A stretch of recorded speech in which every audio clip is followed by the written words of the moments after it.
The installers and the specifiers, the people behind our homes, creating plans, foundations, frames and walls to build homes filled with love, laughter, tears and joy. You're architects of innovation, designers of comfort, builders of dreams and installers of perfection. With skill and determination, you're building a better New Zealand, and we're here to support you every step of the way. Let's build. E nā mana, e nā reo, e Ngāti Tūwharetoa, nā kaitiaki o te whenua nei, ka nui te mihi. Ka mihi hoki kia waipapa taumatarau, e whakakutahi meina i a tātou, i Rarawa, e te maru, o te toi me te whakaaro nui. I mihi nui hoki, kia Winstone Wallboards, jip, mō tō rātou tautoko e tēnei kaupapa. So acknowledgements first of all to Ngāti Tūwharetoa, the mana whenua of this place who gifted the lands on which the university stands today, and also to Aipapa Taumaratoa, the university, for bringing us all together and recognising this kaupapa, which is Indigenous knowledge as an active force that can reshape colonial structures rather than merely resisting them. We give big thanks for the tuja bring us here. Mihi nui hoki kia te kāhui whaihanga, New Zealand Institute of Architects, Auckland branch, Tāmaki Makaurau, me te tai takurau. Tēnā tātou katoa. Thanks also to Te Kāhui Whaihanga Institute of Architects for Auckland, their generous support.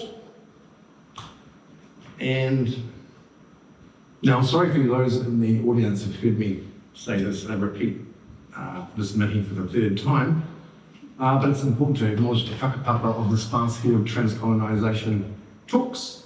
On the other hand, if you're hearing it for the third time, at least the repetition is not totally off-putting. So in 2021, when I was asked by Architecture New Zealand, going through some difficult times at the moment, to reflect on my 30-year absence from Aotearoa, I wrote an article called Transcolonisation, 1990 to 2020. The article traced 30 years of a slow road to Te Ao Māori architecture and the quest for emergent architecture on these islands to reconcile colonial traditions and European influences within a sustained interest in the Indigenous project. Thanks to Tumu Deirdre Brown's prompting, Transcolonisation, the article, then turned into Transcolonisation, the Aki lecture series. The 5 speakers back then included Tim Melville, our only independent Māori gallerist, and Nigel Borrell, curator of Toitu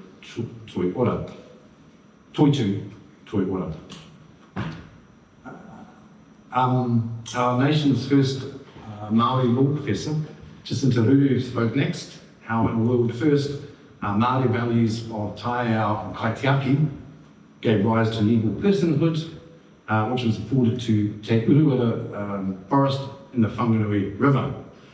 And the talk made me wonder if one day the whare tupuna, the ancestral house, might too be afforded legal personality in honour of living heritage. These were COVID times back then. Back then, Witi Ihimaera had just published Navigating the Stars, and to celebrate this talk being Kanohi ki te Kanohi, we invited the sound of the Pacific and the Samoan jazz band Leo played. Now, for those of you who attended the other talks, you might recognise a certain pattern here. At this point in the whakapapa to the previous series, I diverge, do a kōrero a tangata, personal anecdote, and honour of us being COVID-free.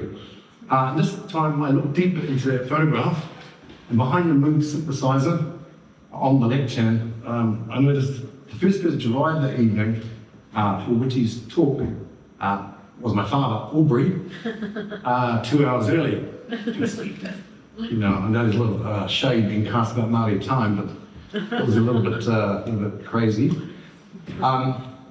So Dad bought me both these books. The second one, Māori Crisis and Challenge, was posted to me when I was living in Rarawa, London in 1993, to keep me, he said, connected to Te Ao Māori.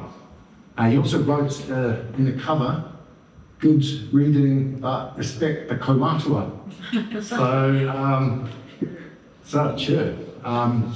So I showed that note, I showed both the opening books to Alan Duff, who happened to be sitting in the audience that night at Whitty's talk. And then later that evening, Alan did something truly remarkable. Alan Duff was the only person who I've seen stop a talk mid-flow, stop a lecture in its tracks. Whitty and myself were thinking maybe we'd said something wrong, offended him. He's also an author, Māori author. But he stuck with his hand, kia ora, kia ora, kia ora. Everything stopped, and he said that, I'm sorry, but I had to leave this kōrero. It's not my fault that you guys started late. And off he went, and he left the talk. So, I mean, that's tikanga. And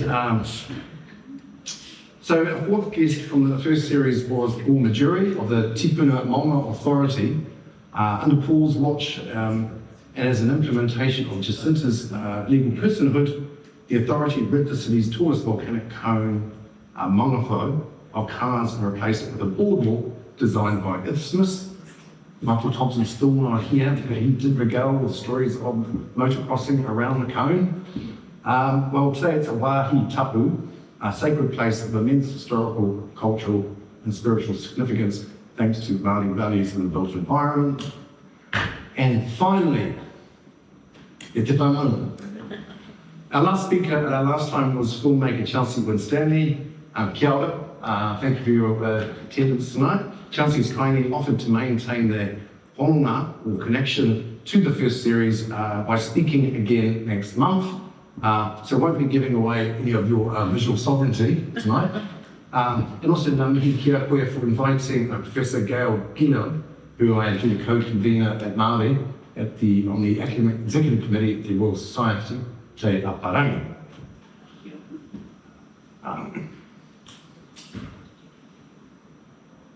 I don't know if Tane Brooks is in here. Oh.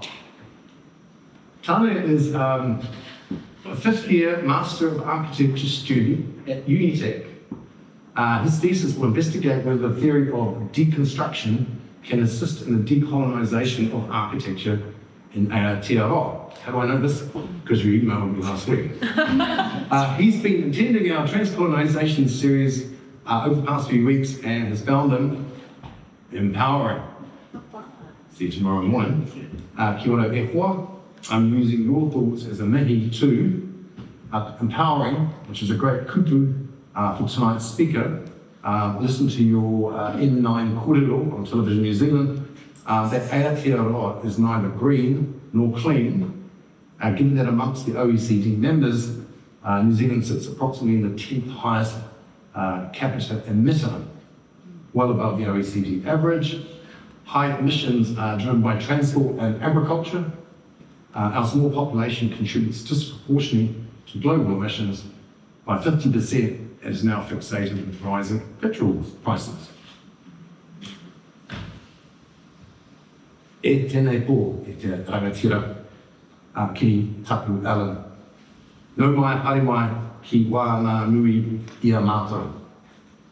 Indigenous thought leader Kiritapu Allan, welcome amongst here. At the school, Amy Thompson named Te Pare. That's good to have another one.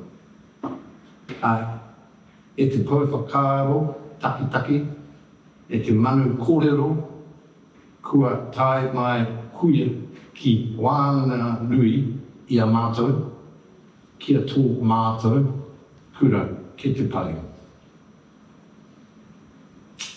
Te ingoa e whakawhiwhia mai e Amy Thompson. So, a strategic thinker amongst us, into our school. Ka whakanui, mātou ia hau, ia, mahi, whakahirehira mō te Māori, mō te ao tōranga pū, mō te kaupapa here, mēnā take e pā ana ki te nātou tapatai. So we acknowledge your services to Māori, to politics, and to matters of the conscience you have carried with integrity. Now, what's going to be a first for this series, I'm still giving mihi to Graham Puete, my cousin, Mr. G, who is a visual artist, gave a talk with 2 slides. Now, actually I found out this evening when preparing for this, Kitty Allen has got to do a talk to, within an architecture school with 0 slides. Woohoo! So, I offered some photographs, but they were blind and blind. so mai mai, haere mai, welcome.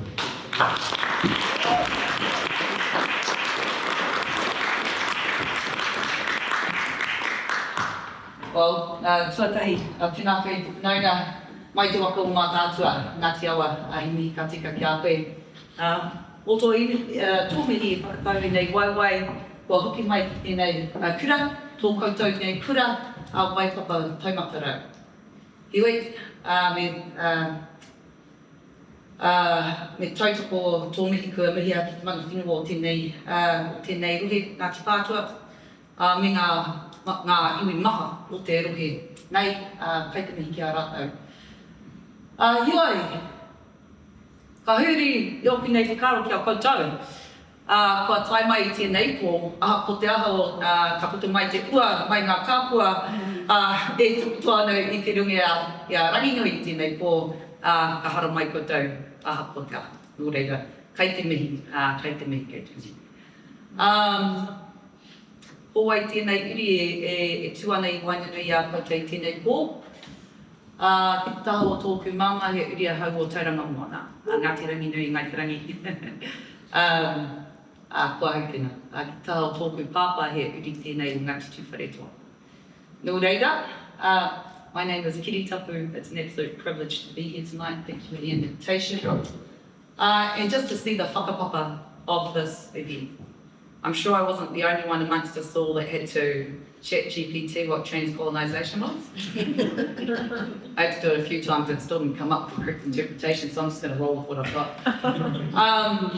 But I think that the whole idea around deconstructing, I guess, the whakapapa of the way in which we live here in Aotearoa, not just within the, I guess, the geopolitical sense and the way that we moved from place to place and came to be here, but the way in which the structures that we live in impact the way we see ourselves, each other, and I guess our future.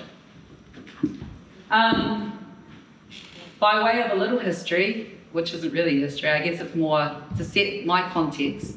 I'm a mama to one 8-year-old girl. Her name is Ngāi Te Rangi. And her name comes from the constellation of stars, Matariki. And of that constellation, she is the 9th star, the smallest star.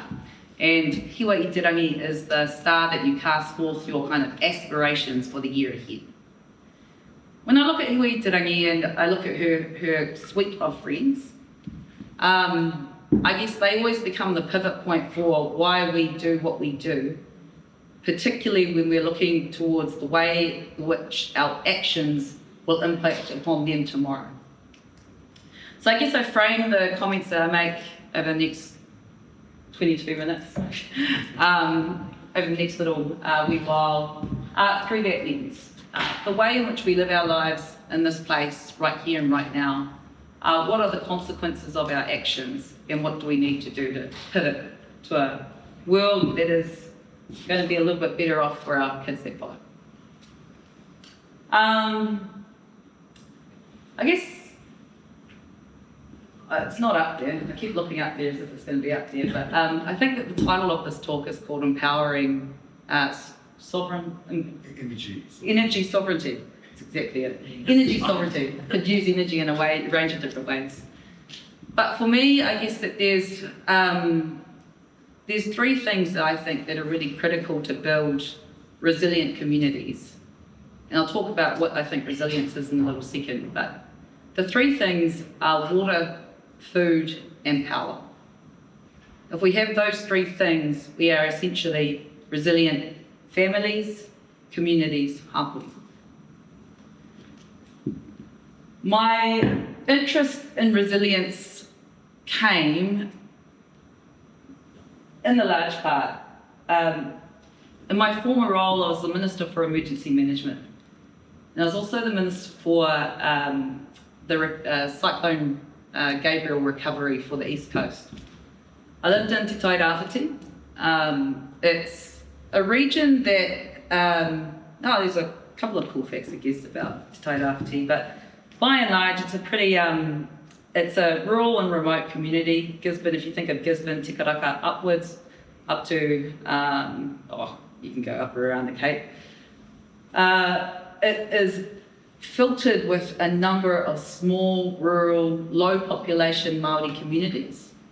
Over 80% of the Tūwharetoa population speak te reo. Its socioeconomic status is amongst the lowest. We always used to have this, an arm wrestle between Te Tai Tokerau, the north, and Te Tūwharetoa on the east as to who was the poorest community and who had the worst infrastructure. To this day, I remain convinced as Te Tūwharetoa, but Helen Tahita's over there and she might disagree with me. So when you're living in a community like that, already infrastructure is really frail. You can't expect the investment that in infrastructure, like, and I'm talking about roads, I'm talking about bridges, I'm talking about water infrastructure, I'm talking about it all really. You can't expect the same kind of investment that you'd get right here in the heart of Samaki Makaurau. The biggest reason for that, of course, is it comes down to population. The population that is required to be sustained by infrastructure up on the coast is a lot smaller. But in contrast, it's a place where a number of our people live. High populations of these rural, remote locations are populated by our people. Now, when Cyclone Gabriel hit, I'm sure you'll remember the images that came out at the time, but that entire coast was absolutely decimated. I was one of the first people that were up in the air on the morning following the event, and when you went up, you just saw that the entire earth had sort of been ripped apart. And then when you got a little bit closer, you could see that, it's a really big forestry company, but you're seeing just mass valleys and gullies all the way through. You're seeing that when you got a little bit closer again, bridges, roads, everything was gone. And that resulted in a range of different communities up and down that coast being isolated for, in some instances, over a month. I lived down in the town of Gisborne. We were completely off-grid, I guess you could say, for, it was just under a week, I think. We had no comms with the rest of the world, no operational power, which meant that FPOS didn't work, which meant that money machines didn't work, which meant that, unless you had cash in your back pocket, and stupid millennial me did not, you're kind of out there on your own. But we had a big town, and there are lots of people that were in it. And the words that used to keep coming time and time again, when we talk about these types of events, they're 1 in 100 year events, but in Te Tūwharetoa at the time, I think within the last 2 years prior, there'd been 8 local emergencies that had been called, because severe weather events are becoming a part of our daily lives. They're becoming a part of our annual, monthly lives as a consequence of climate change. And climate change is not something that's abstract anymore, it's right here on our doorstep, and it's resulting in these events. So, what would happen is that when these events would occur, you'd hear time and time again, wow, those people are amazing. I haven't got this mic on this, man. I'm sure you don't need it, but anyway. These communities are amazing, they're so resilient. These people are incredible, they're just so resilient. So the same communities would be hit time and time and time again. The people would rally, spend months, tidying up, well, first ensuring the survival of their communities, secondly, going into a stage of recovery, and recovery has a long tail, but they're in this kind of never-ending cycle of response, recovery, and the rest of us look on and say, gosh, they're resilient people. What resilient communities they are. And that got me to thinking a lot about, well, resilience. What is resilience then? Is it the terror in your soul that you have to get up every single day and go again and fix your broken bridge and make sure that your mother's home hasn't just been flooded for the 5th time within the 2-year period, or is it the fact that you have just lost everything again, but at least this time you're kind of slightly planned for it, so you didn't buy much as last time that you did at the last storm, because insurance wouldn't really pay it anyway. But resilience, we always use that term to kind of just talk about just these people that would get up and go again. I'd get frustrated with the use of that term, and I started to think about, well, what does resilience, what do you think resilience really means then, Kiritapu, if you were to have a resilient community of your own creation? And so that's when we started to think about food, water and power. And I guess I found myself I was like, well, I'm not really much of a gardener. Water's pretty, water's there, and there are people that are far better than my father. He's in the water industry. He's far better at securing water.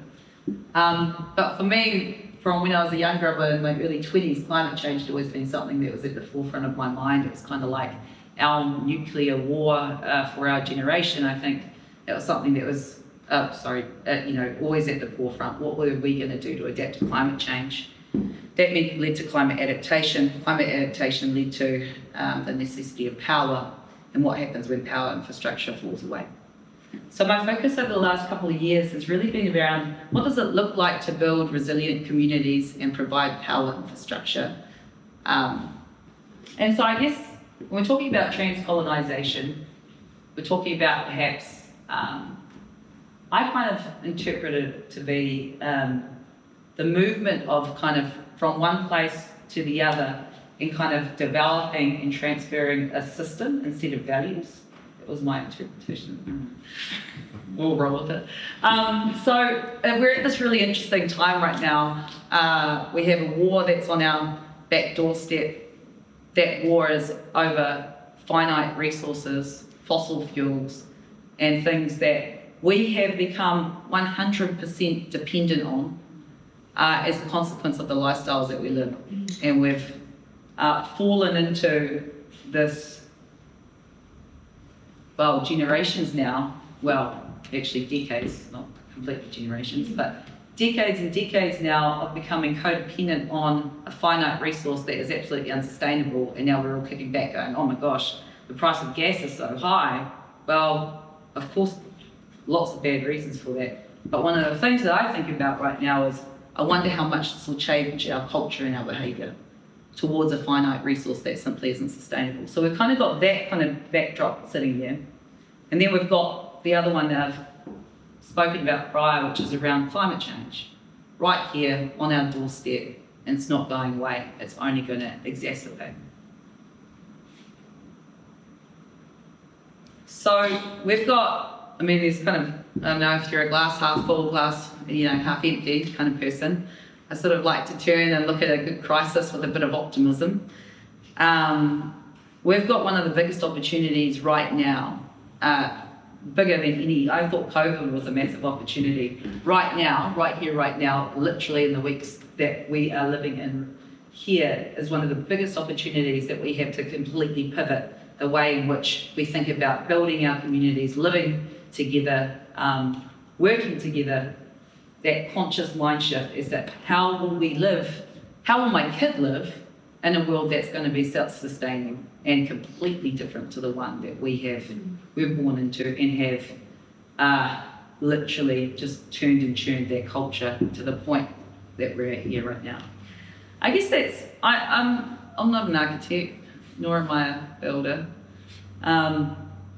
or an engineer. So, you know, are there many of you in the room? I know you are. I've already heard that. That counts.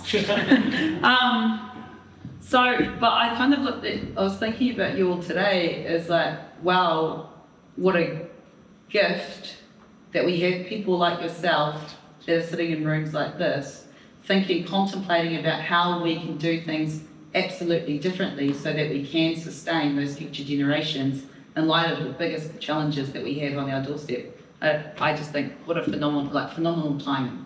And I hear that you're in your 5th year doing your Masters. Yeah, so you're going to be working next year with the pen drafting like all our future cities, so kudos to you.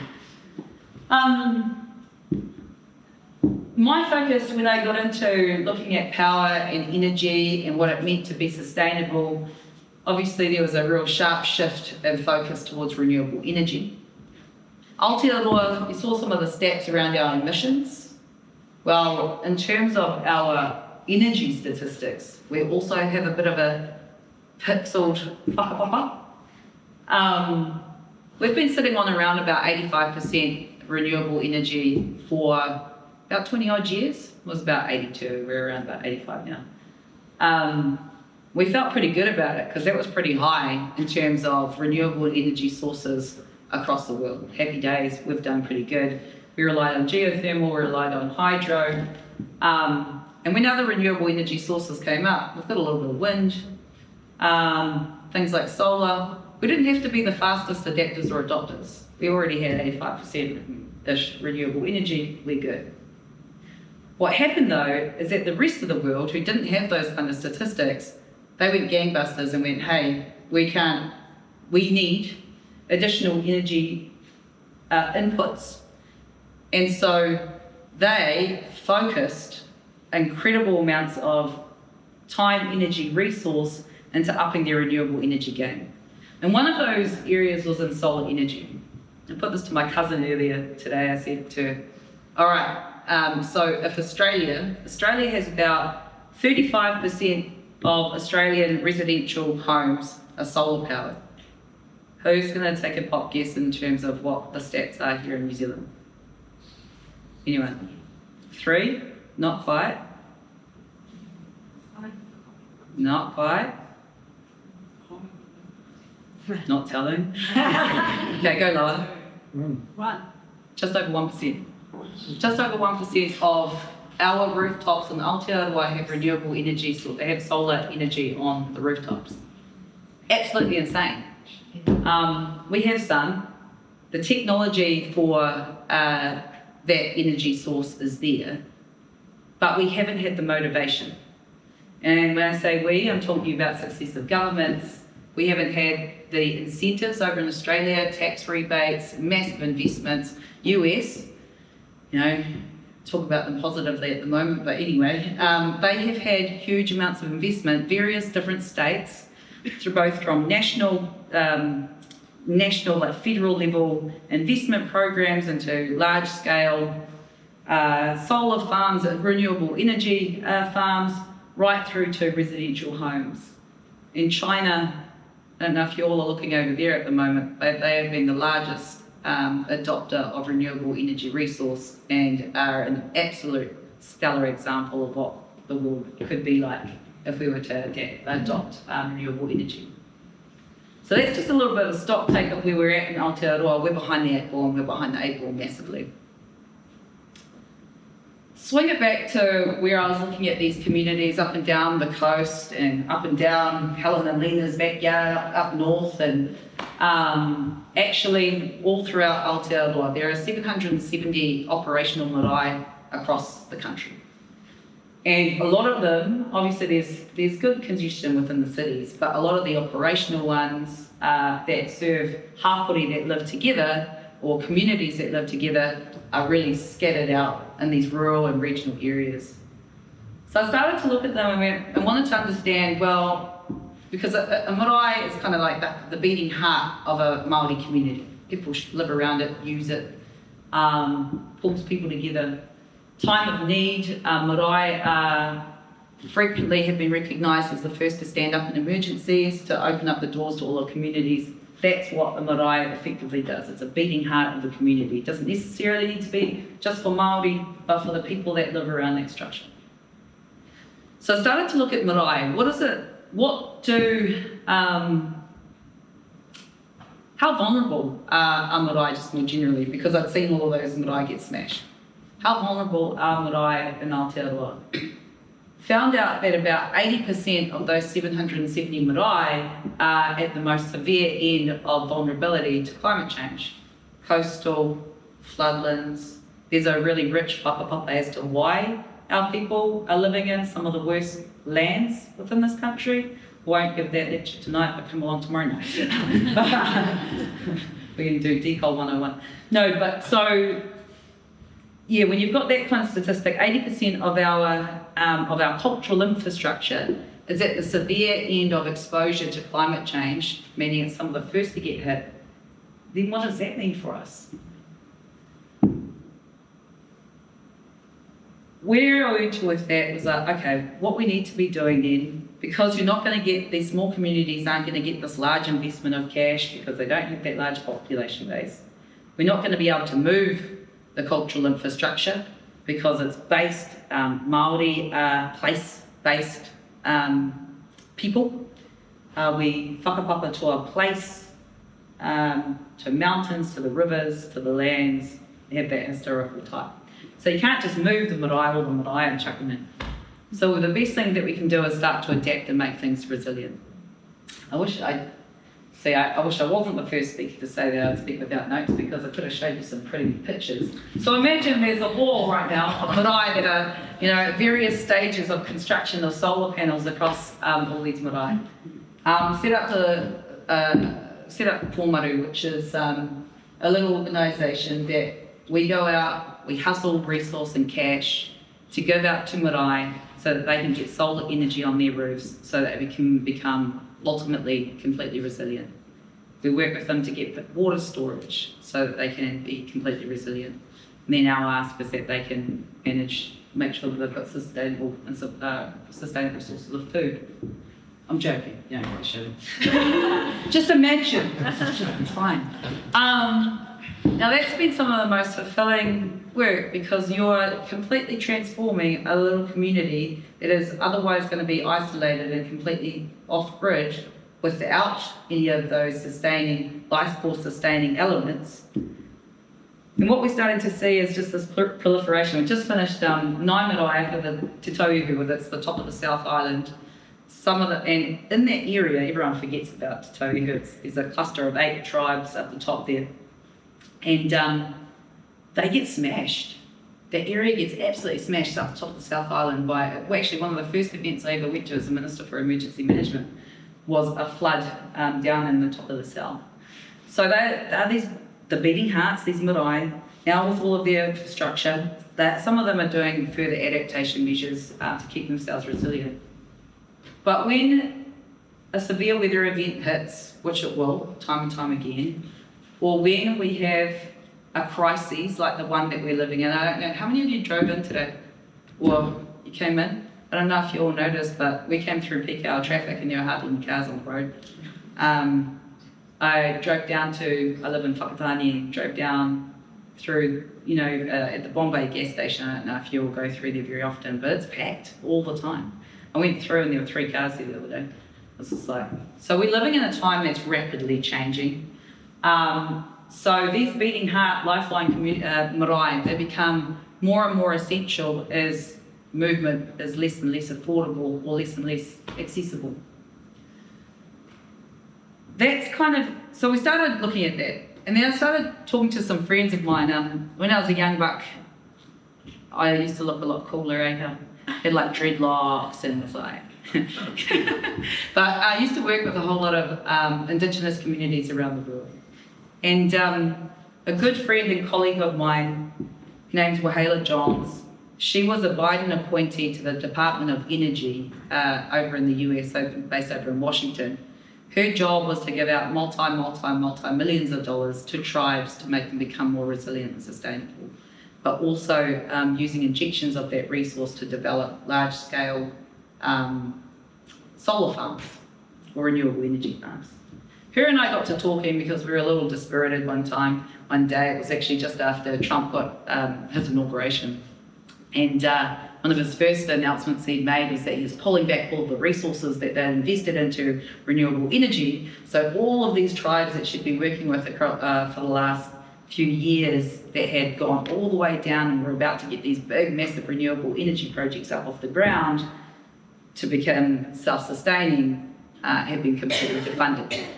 And we were feeling we had a little bit of a change going over here, and there'd been things that had happened.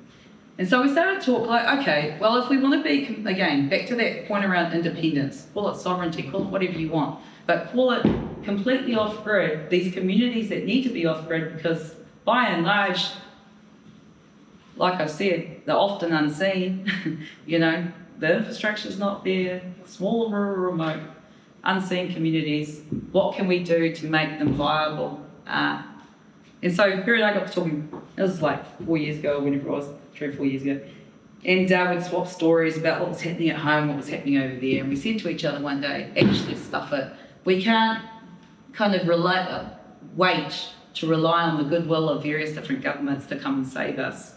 We're going to have to work out how to come up with solutions ourselves to become resilient and for that to proliferate amongst our communities. So what do? Long story short, so 20% of the world's global land mass is stewarded by Indigenous peoples. Natives often have land, but they don't have cash. Renewable energy growth relies on land. You need land as a physical resource. There's some stuff that's going out into the waters and stuff like that, but I'll keep that separate and distinct for now. By and large, you need land to develop large renewable energy sources. We said, well, if natives steward 20% of the world's land mass but don't have cash, then you've got these large, massive scale developers that have the cash but they don't have the land. How do we make a happy marriage out of this? We set up something called the Four Directions Fund, which essentially works with native communities who have large scale land that want to transition to renewable energy bases, essentially, where you can do large scale farms. Go out and find ethically aligned investors, so cash, land, bring them together, and basically you bed the native landowners into the ownership structures, the power offloads and all those types of things. But again, creating those resilient communities. And starting to do that at scale, that's kind of the dream, that's kind of the goal that we've got. And I guess, hey, plea to anybody, if you know anybody and you want to help the cause of, spreading renewable energy assets out on native lands, get in touch with me later. But we start to think about the way that you all are designing homes, designing cities, designing the future footprint. In my mind, there's got to be some fundamental kind of policy shifts and reforms. There shouldn't be any reason why a majority of houses in Aotearoa don't have solar energy on them right now. That needs to be a policy shift. There needs to be a requirement that for all new builds, in my opinion, that there must be some form of renewable energy source on those homes. And if that's not a requirement, then by dint of design, and I'm talking to smart designy people here, bed it into the infrastructure that you're designing, affordability, sustainability, bedding in those designs of power, but also, we're seeing some incredible designs now about the way in which buildings utilise water, utilise food sources as well. I kind of get a little concerned quite frequently because still right now, despite the fact that we're seeing all of these impacts from climate change, we're seeing these severe weather events, we're seeing the waters warm, we're seeing all of the animal patterns change, we're seeing deep sea fish come in right into the shallow waters right now. We're seeing all of these kind of cultural shifts and changes all throughout our natural landscapes. But we're still refusing to change the way in which we live. Which is why we see something like this, and it's terrible. It's terrible what's happening around the world right now. But it must be the biggest jolt to our collective consciousness that the way that we're living our lives just is not any way that we can continue to live our lives as we move forward. I thought tonight I'd have a rant, but then I thought, not for some great solutions, but put more solar and more renewable energy sources on houses, please. But I thought what might be more helpful is to have a bit of a conversation, because it's a small audience. I don't know, I thought I'd be interested to hear, in terms of those that are designing and developing homes, what is the type of thought that's going into pivoting the way that we think about building our homes? Are there people thinking about this kind of permanent energy shift so that we're, turning away from fossil fuel extraction and limited resources, those types of things, embedding that into our, I keep looking at you because you're the only person that experiments an architect. So I thought, I was personally interested in that, but there might be a bit of a wider conversation around just power and power needs. Tend to sit in lots of different places and spaces. We were talking about this stuff all the time. You have no idea what's going to be actually at all interesting to anybody. But yeah, I thought I'd welcome a conversation, and then I can wrap up with a few remarks at the end. Yes. Anybody want to? Yeah, hi. Isn't it an indictment of successive governments that they haven't mandated for new builds to have solar systems on? It seems extraordinary that this hadn't come about years ago. Absolutely, and I think, that's one of the things. We become complacent as a country. We had 82% renewable energy back in 2008, when the rest of the world was sitting around, anywhere between sub 50. And we were like, we've done good, we're clean, we're green, But we've been late to the party when it comes to any forms of adaptation. And this is regardless of whose colours and stripes are at the helm or in charge of the Treasury benches. We've become every form of climate adaptation, and I include solar as a part of that. Renewable energy anyway. We have not built our cities to, we know, I live in a little town, Whakatane. I ran my own risk assessments. We've got all this GIS mapping that will show you literally where all the risks and hazards are within our region. There are whole communities being built in areas that should have been red zoned. But there's no regulatory environment that would require that you should not build in an area that has risks out the wazoo. We should have learnt from, like here in Auckland, after the Auckland floods, you had a whole community rebuilt in the swamp. It's incredulous, and the people that are living in these particular places, not always actually, I fear the most for those that have put all of their lifetime investment into their homes and their houses, as we have been taught to do. They're building in these places time and time again because regulation allows it. Lose everything. You're already seeing the withdrawal of insurance up and down the country at the moment. It's pocketed at the moment, but we're seeing that, and that will increase. But there have been failings when it comes to adapting to the modern world that we are living in, and should have been anticipated far before now, but we haven't adopted the behavioural shifts, the regulatory shifts that are required for us to live in the here and now, which is why, again, turning back to right now, at this time, when we've got this war that's going on over fossil fuels, it's the biggest opportunity for that pivot. But yeah, you're right. We're all a little bit to blame there. Hey, I'm not offering a solution. What? So when the pandemic happened, it's amazing how people immediately adapted to still communicate with each other through Zoom, Teams, whatever. People used to travel for meetings beforehand, and suddenly overnight people adapted. it was not reliant on government, it was just all done organically. So the current situation that we're in now, again, it's kind of reaching a critical point. So I don't know if, having had that kind of positive reaction, would this create another positive reaction that, this desperation is pushing people to actually doing what they thought already, but you just have to fast track it. Yeah, absolutely. I think, I'm the optimist when it comes to a crisis. It's a little bit, I don't know if that's a bit sick or what, but it is what it is. But with COVID, I thought that we would see embedded cultural change. But very shortly thereafter COVID, actually climate emissions, that's a really good example. Our emissions dropped, globally dropped, quite substantively during the COVID. Don't worry, they've all recovered and they're on the rise. Hurrah. But we adopted these behavioural shifts overnight without regulation. Absolutely right.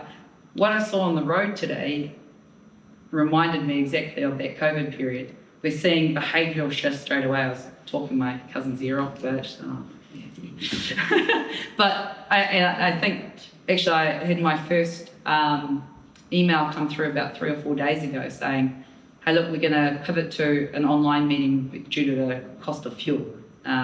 So we're seeing those shifts occur. But look, one of the downsides, I guess, and we see this in kind of any, whether it's the pandemic or otherwise, the biggest issue I have is, my cousin raised this, is, it's those essential workers that are on the lowest pay rates anyway, that don't have the luxury of being able to sit at home and do their meetings on Zoom because they're required to clean the hospital floors. It's the same people, because we haven't planned for these things properly. It was inevitable that we were going to run out of fuel one day, but we didn't put the planning in place. So those that bear the brunt of poor decision makers are the ones that are already bearing the brunt of poor decisions. That really worries and frustrates me. So if we were to actually group up the learnings of failure to plan and failure to do, you are the future. But you cluster these things up and you go, okay, to everybody that has their hand on a pen right now designing different communities that we should be living in, can take these experiences. We will not be able to rely on fossil fuels for very much longer, not just because of wars, but simply it's a finite resource. We will have pivots to electrification of cars and things like that. Hurrah, that's great. But whether we travel in the same ways, we're not going to have the same amount of land mass, those types of things. That's why I'm so impressed with your genius. But the fact that there are people that are designing these cities in different ways, but it has to go along with capturing up all of the lessons that should have and could have been learnt by now, so that the same communities aren't paying the brunt, I guess. I've said that a couple of times, but it frustrates me a little. Hi. Hi. Thank you so much for your talk, and I'd just like to say I really appreciate the mahi that you have been doing over the many years previous towards this. So thank you for that. And as an architect, I'd like to say that there is a lot of really fantastic stuff that you see overseas coming through, and we try to do it here. And then when you talk to your colleagues overseas, how do you get recycling and re-adaptation of buildings and whatnot? And so much of it comes down to it was legislated for. To change behaviour, you've got to say this is what happens. Yeah. And so it becomes a values-based decision, and everyone gets in behind it. Same with sort of for COVID. And so I was just wondering how, in your experience. Telling you to shut up. I mean, within our political system, where it is very much that, polar opposites, and how can we get to something that's political more, consensus? The people, our future is more at the heart of it, and the planning process has more legitimate sway embedded in our cultures. There's probably two ways I think about answering that question. The first is a little etherical, is one, whether or not our political system is fit for purpose for our current times. Having sat within that institution for several years, and the whole system is built to be competitive. And you know, we might all agree that this red pen is red, but no, it's actually it's primarily orange. No, it's primarily purple. You know, we'll sit there and we'll fight about something that's absolutely ridiculous, even though we can both see it's a bloody red pen. So I think that's one of the kind of first, and we're seeing democracies across the world actually getting people frustrated with the way in which their democracies are making decisions, because it's not necessarily in the interest of the nation, it's in the interest of who will control those treasury benches. So that's just an unhelpful rant. But to the more substantive point, I think, you know, behavioural shift kind of takes, it takes either a shock to shift culture, or it takes a really sustained campaign to shift culture and some big buy-in. I can think of numerous examples of countries internationally, and particularly Asia have been a massive adapter to all of this, to change. Yeah, and actually you could look at their political systems that vary somewhat from ours. Yes. I won't get into that either. But there are legislative tools that we can easily implement that aren't that political. Emergency management and life or death kind of measures are areas where there isn't actually a lot of political debate. You could chuck these adaptation measures kind of into that circle. That everyone agreed to. Correct. There's a national adaptation framework that's just been introduced into New Zealand. It is all about how we adapt to climate change, who's going to pay for what, who's going to do what, blah, blah, blah, blah, blah. They tried to get political consensus on that. And by and large, it's not that far apart, but most of it's coming down to money. Who's going to invest in what? What they're not talking about, though, is what you're talking about. It's like, okay, what regulatory shifts should be required to make sure that we're not building in the wrong places, or to make sure that flag that one, yeah. But to make sure that we've got the right infrastructure per building, or building up in the ways that we should be. That we all buy into a resilient society. Correct. Yeah. Correct. The shock of that, or why we haven't made some of those decisions here in New Zealand at the very least, is because those that seek to lose the most are often the loudest. So if I take that example I was using just before about why are we still building in red zones? Well, who makes the rules for zoning? I was going to say local government. Local government. Yeah, look, I'm just trying to bring you into it. Local government makes the rules for zoning. Now, how do local governments get their income? Yeah, we can do much more. Rates. It's rates. So if you're going to red zone rateable areas, you're cutting off your income streams. So we're putting the decisions on the wrong people. The wrong people are making decisions about what should be happening. But yeah, huge rafts of change could happen right now. But I don't think that there's been the emphasis on making those decisions, because we sort of haven't had to deal with it until all of that changed right here on our doorstep right now. Let's make some noise. Could you not say that because of what happened with COVID and that post-conspiracy thing, saying that our government was telling us what to do, Yes. this is why this government refuses to do anything useful? Is that Try not to be political, man. They're trying to control us. They're going to control us. They're trying to save our lives, but they're controlling us. It's not fair. So now these guys, they're always saying, we don't want to tell people what we want to do. We want to give them the options. Yeah, right? and introduce ridiculous measures. I think what I think COVID did at a global level was it really reduced the people's trust and confidence in governance structures and systems more generally. So whether that was the political systems, whether that were the courts, just there was a lack of trust within those institutions, whether you're at the conspiracy end or not, in many examples.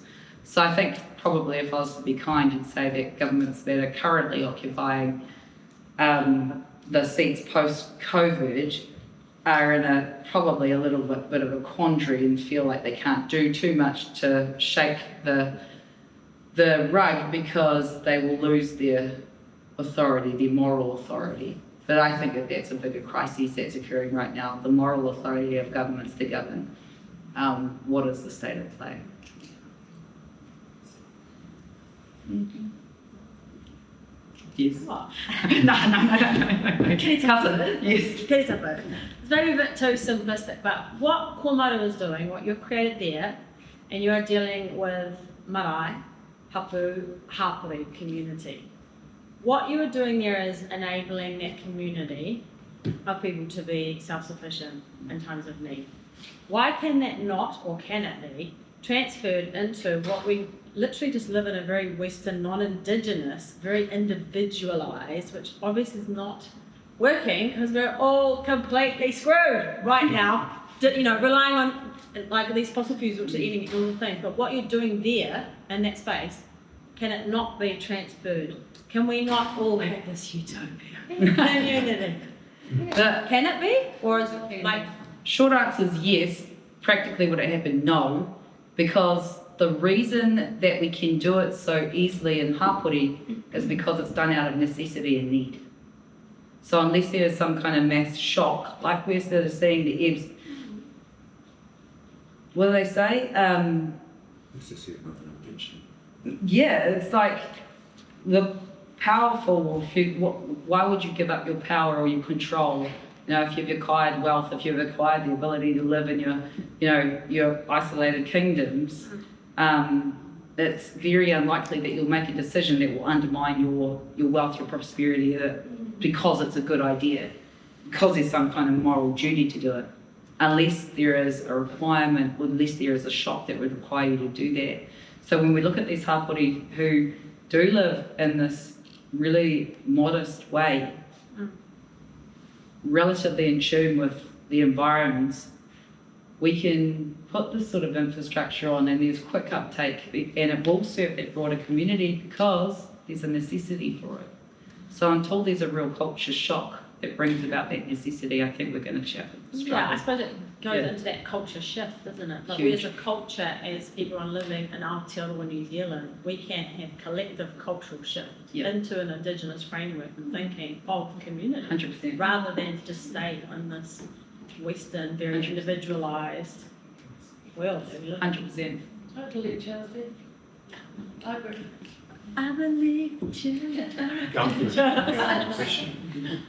ora koutou, ngā mihi nui kia koutou, kia koe, Kiritapu, ngā mihi nui kia koe.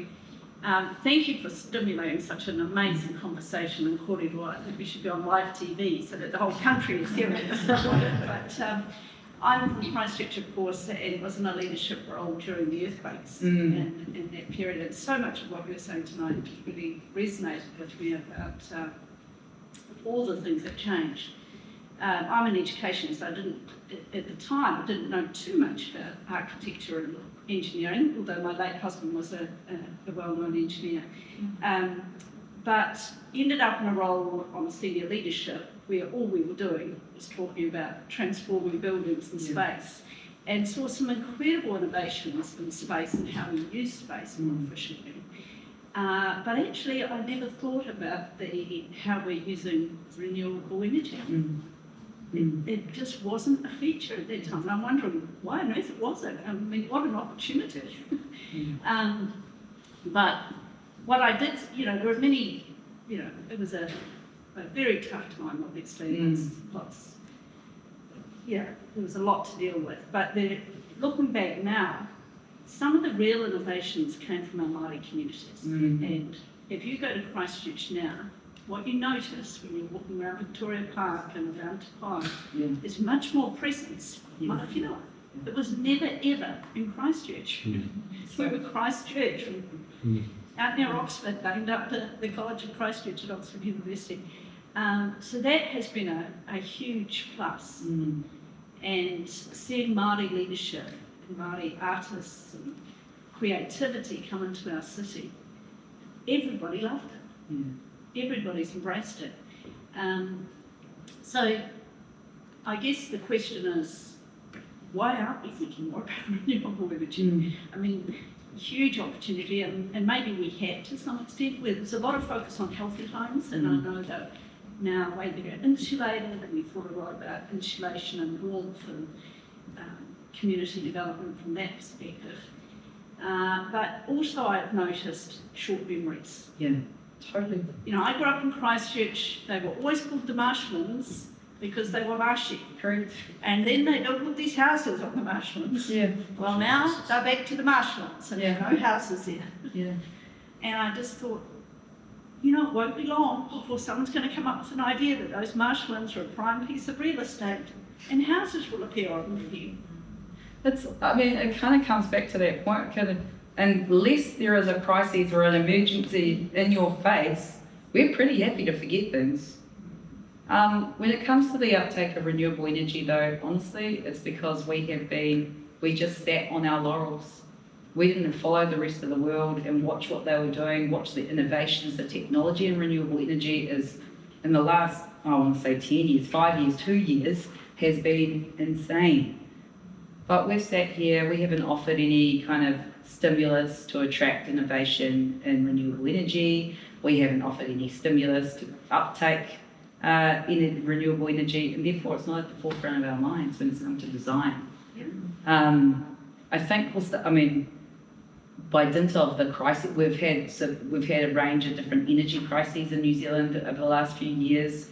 So everybody's looking to, build, should we do bigger dams and become more, create, a whole range of different kind of battery options.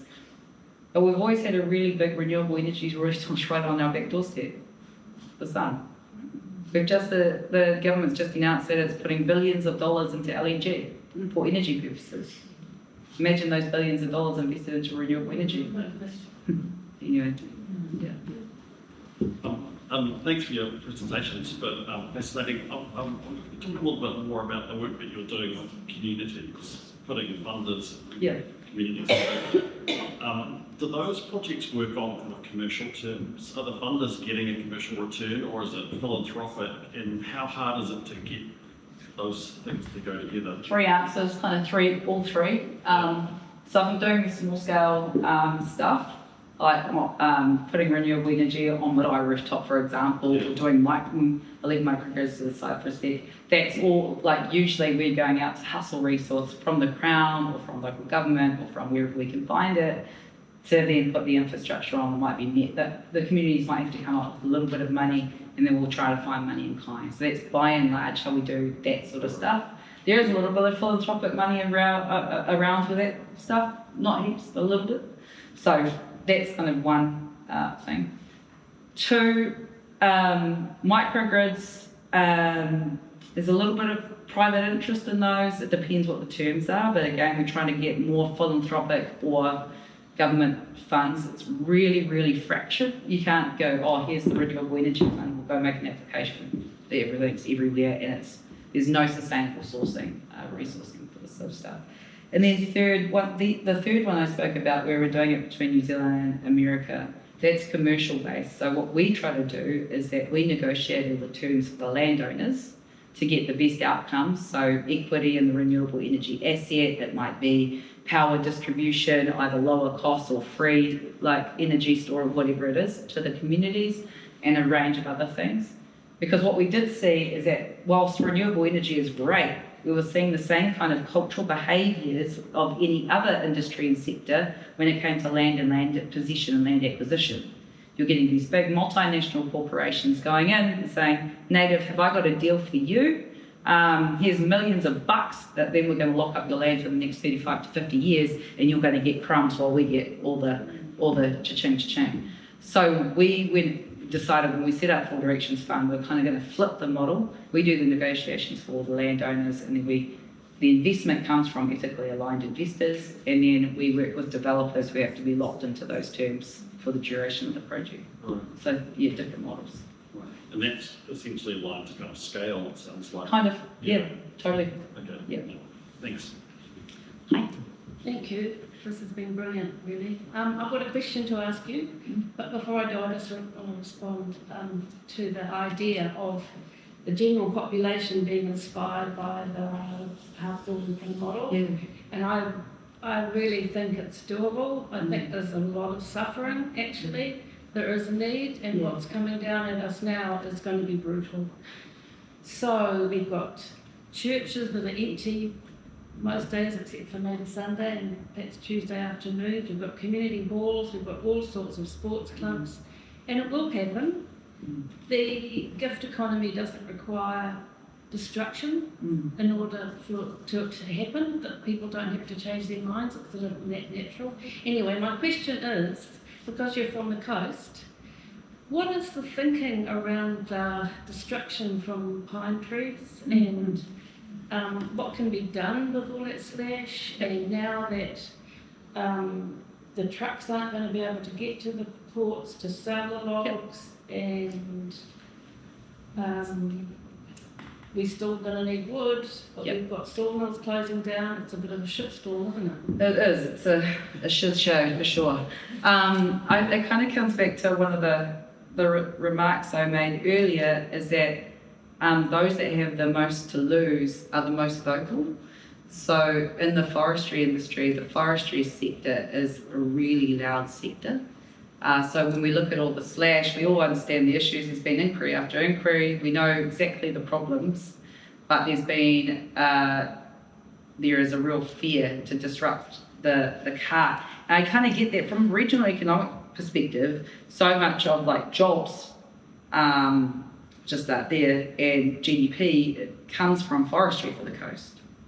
That said, things are reliant on cultural goodwill, and the goodwill of the community, its goodwill towards the forestry sector is ebbing because of these severe weather events, and you can literally see the decimation and destruction of all the infrastructure. So I was actually spoke with the Prime Minister about this issue, and he was really interested in it. He was really interested about options. He's like, what's the problem? I said, same answer.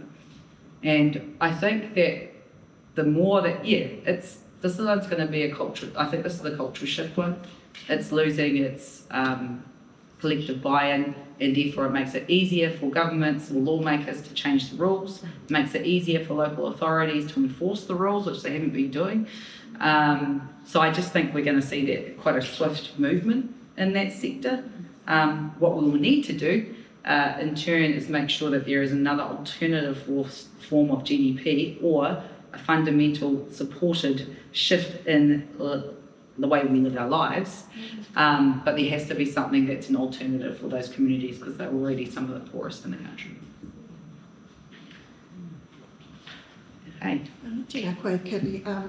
Thank you for your kōrero and your mahi. What can universities do as educators and researchers? What can universities do as educators and researchers in this space? Yeah, absolutely.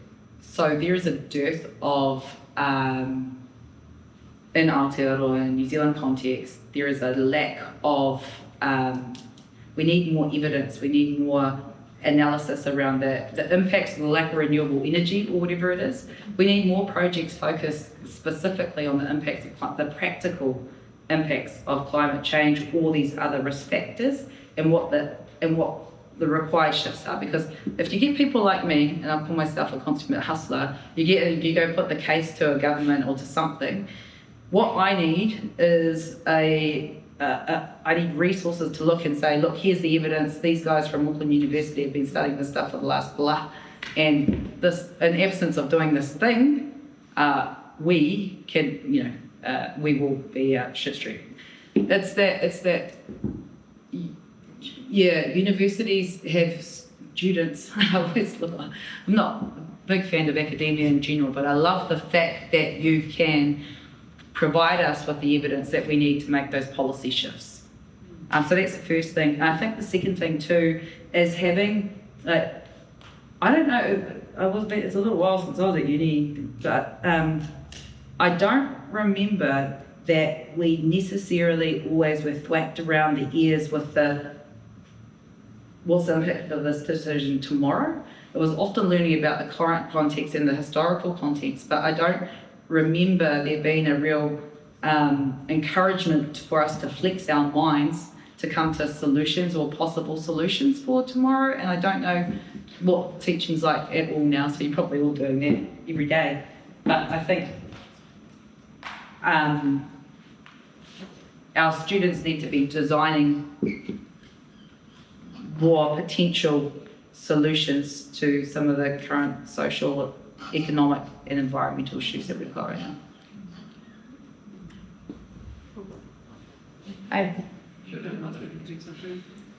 Firstly, just wanted to acknowledge the awesome mahi that you've been doing through the languages and with our organisation. It's been really so, I got a little bit angry when you said only 1%. And then I was saying to Victoria, well, I'm glad I'm part of that 1%. So we belong to a global organisation. She's an engineer, I'm not. And I think for me, being part of a team that's been out there looking at ways in which we can develop and support this energy drive,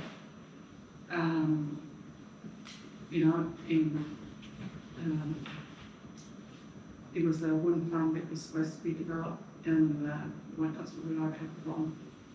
One reason that fell over. But I just think, in the last 30 years when I bought my house, and you talked about marae, it's not marae, I'm a Māori person. Yeah. I think in terms of being able to do my own solar array, but also thinking about the other two houses that were in my mind on Papakainga and Papakura, how do we get the cost of the houses down to then be able to put the solar infrastructure in? And so, been doing my own research, and it was good to be here and hear it talk about 3D printing. And so been talking to a guy out of the US that's bringing this technology in here into New Zealand. But there's already a 3D printed house out on Waikato. And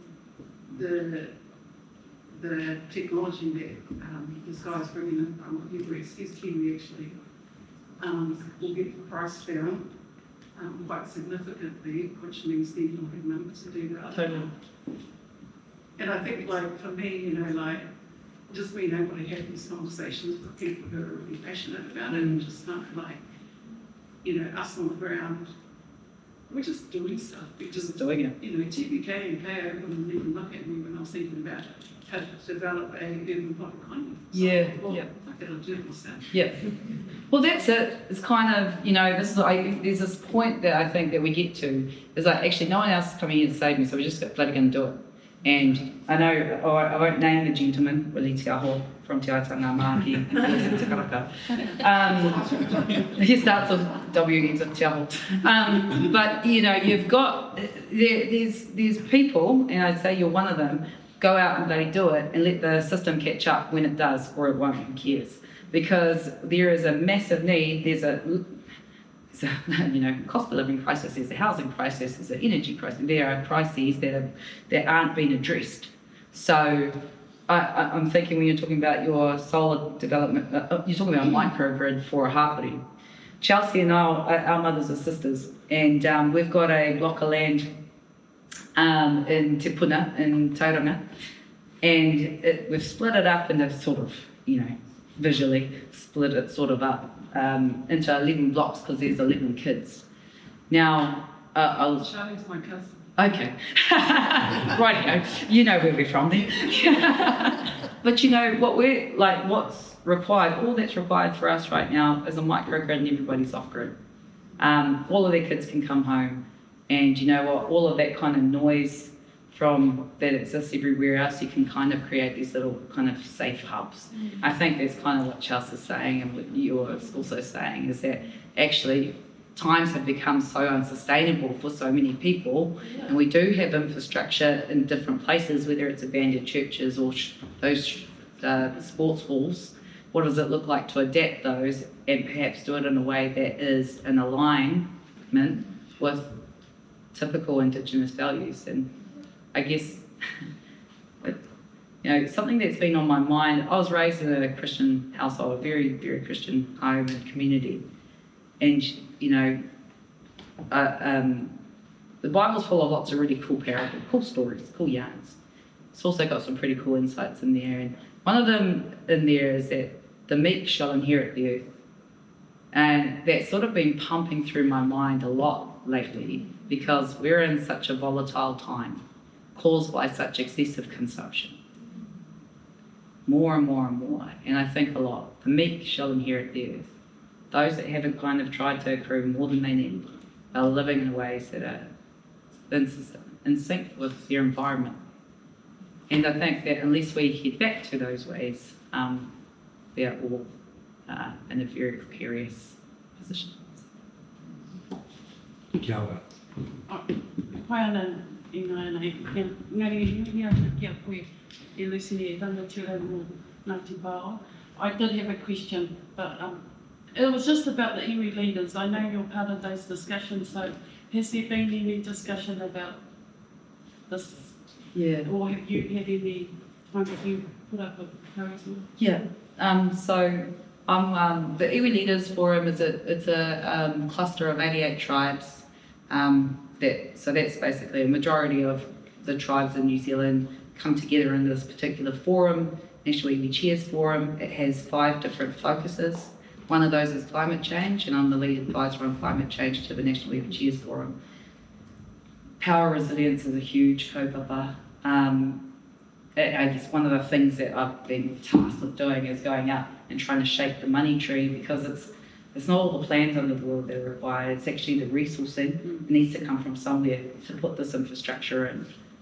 Yes, there's planning and adaptation, all the other stuff that needs to happen, but the resources that are available, I just wrote a paper on this yesterday, are abysmal. There was this thing called the Māori Climate Platform, which had, this year, it had just under 9 million in it. Put it out to a public application process. It was only 6 weeks. There were hundreds and hundreds and hundreds of applications, and the volume of applications in terms of cash, it exceeded it by hundreds and hundreds of millions of dollars. And that was in a 6-week period for whole communities to get their shiz together, to go and make an application with quotes and all the things, to ask for adaptation resourcing, water security, power security. The need is immeasurable, definitely something that we're trying to shake the tree on, but I think that there's a real obligation on the Crown. It's going to have to be pretty responsive. Otherwise, and I say this and I'd say it to whomever, if we don't invest in those small rural and remote locations, because they're never going to attract the investment that's required, in contrast to in Auckland, we are essentially putting our hands up and saying we are prepared to abandon those communities. Who are those communities? It's our people, it's our whānau. And can we all, in all good conscience, put our hands up as a collective community, nation, and say, we are prepared to walk away? I think that's a real big question that decision makers should be thinking about right now. Kia ora. We have actually got someone texted. Can we have one more question? I was like, I'm sure this talk was 40 minutes, man. I'm joking. Albert, he's not here this week, but last week Albert texted me too, so one more question. But this time I paid attention. Valerain, she works for the Fast Forward team. Oh, hi. So I guess, I know you have a question. I was just saying. Oh, hurry up. Oh, I didn't have a question. I was like, we can talk about it later, Hilary. So, I want to say thank you for the Ngāti Ranginui. Actually, I forgot. Ngāti Ranginui. What? We're from the same, 3 of us. It's the same marae. Yeah. Yeah, so Mike, it's another conflict of interest form coming into tomorrow. I have one for Mr. G and one for Chelsea. It's Tauranga Moana in the house, I guess. I did notice that in your speaking. Yeah. So, Kels, what have you been around group?